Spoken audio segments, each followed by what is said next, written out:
Hi friends, எல்லாருக்கும் வணக்கம். நவமணி நச்சுவைக்கு உங்களை அன்போடு வரவேற்கிறேன். இன்றைக்கி நம்ம சேனலில் நீங்கள் பார்க்க போகிற வீடியோ என்ன அப்படின்னு பார்த்தீங்கன்னா, பூசணிக்காயை வச்சு ஒரு கச்சாயம் தான் பண்ண போகிறோம்.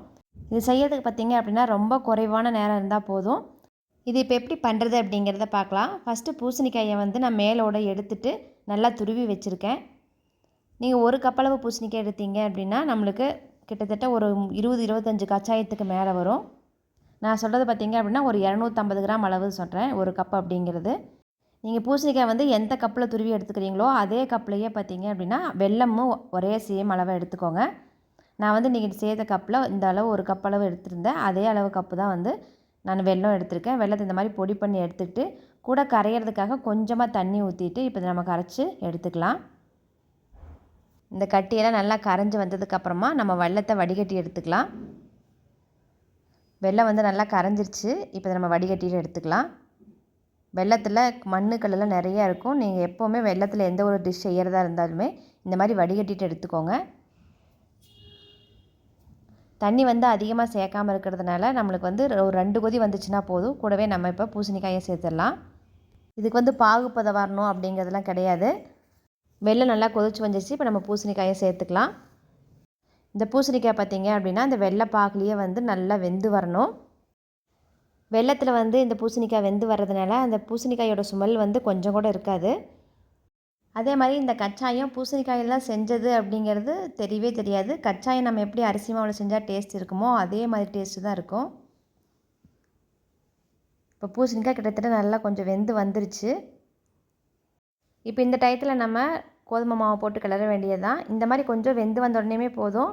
நம்ம அடுத்து கோதுமை மாவு போடணும். ரொம்ப நேரம் இதில் நீங்கள் கிளறிட்டே இருந்தீங்க அப்படின்னா வெள்ளை பாகு வந்து ரொம்ப கெட்டியாகி அதுக்கப்புறமா நம்ம கோதுமை மாவு போட்டாலுமே நம்மளுக்கு பொழு பொழுன்னு ஆகிடும் மாவு. அதனால் நீங்கள் கரெக்டாக கொஞ்சம் வெந்து வந்த உடனே நம்ம இந்த கோதுமை மாவு போட்டு கிளறிடலாம். இப்போ இது கூட வாசனைக்காக நம்ம ஏலக்காய் தூள் சேர்த்துக்கலாம்.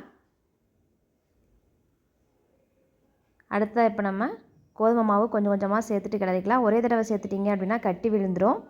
இது சேர்க்கும் போது பார்த்திங்க அப்படின்னா நீங்கள் ஸ்டவ்வை ஆஃப் பண்ணிடலாம். ஆஃப் பண்ணிவிட்டு கொஞ்சம் கொஞ்சமாக சேர்த்துட்டு கிளறி எடுத்துக்கலாம். இதில் கோதுமை மாவு எவ்வளோ பிடிக்கும் அப்படின்னு பார்த்தீங்கன்னா நம்ம எந்த கப்பில் பூசணிக்காய் எடுத்தோமோ அதே கப்பில் நமக்கு 1.5 2 கப் அளவுக்கு கோதுமை மாவு இதில் பிடிக்கும். அந்த மாவு எல்லாமே இப்படி நம்ம கொஞ்சம் கொஞ்சமாக சேர்த்து கிளறி விட்டுகிட்டே இருக்கலாம். இதில் கரெக்டான பதம் எப்படி பார்க்குறது அப்படின்னு பார்த்திங்கன்னா நம்ம சப்பாத்தி மாவுக்குலாம் பிசைகிற அளவுக்கு அந்தளவு கெட்டி வந்தோடனே நம்ம கோதுமை மாவு போடுறது ஸ்டாப் பண்ணிக்கலாம். அது வரையிலும் கொஞ்சம் கொஞ்சமாக சேர்த்துட்டு இந்த மாதிரி கிளறி விட்டுட்டே இருங்க. கீழே எடுத்து வச்சு கூட நல்லா கிளறி விட்டுக்கோங்க.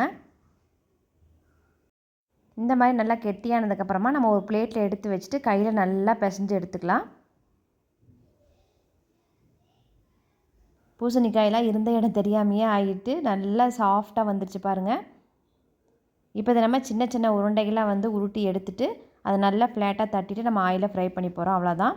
ரொம்ப ரொம்ப டேஸ்ட்டாக இருக்கும். கண்டிப்பாக அதை நீங்கள் ட்ரை பண்ணி பாருங்கள். இந்தளவுக்கு நம்ம கச்சாயத்துக்கெலாம் எந்த அளவுக்கு உருண்டை எடுப்போமோ அந்த அளவுக்கு எடுத்துக்கிட்டு நல்லா கையிலேயே ஃப்ளாட்டாக தட்டி எடுத்துக்கோங்க. அப்படி இல்லைன்னா ஒரு ஷீட்லேயோ இல்லை ஒரு பிளேட்லேயோ கூட நம்ம தட்டிட்டு அதை நம்ம ஃப்ரை பண்ணிக்கலாம். கையில் கொஞ்சம் எண்ணெய் கூட தடவிட்டு நம்ம அதை அப்படியே தட்டி எடுத்துக்கோங்க. இப்போ எண்ணெய் நல்லா காஞ்சிருச்சு. இதில் ஒன்றா போட்டு ஃப்ரை பண்ணி எடுத்துக்கலாம். இதை ஃப்ரை பண்ணும்போது பார்த்திங்க அப்படின்னா மீடியம் ஃப்ளேமில் வச்சுக்கோங்க. அப்போ தான் உள்ளே இருக்கிற மாவெல்லாம் நல்லா வெந்து வரும்.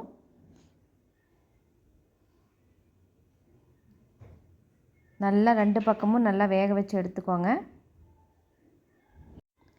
இந்த கச்சாயம் பார்த்திங்க அப்படின்னா அந்த அளவுக்கு நல்லா சாஃப்டாக இருக்கும்.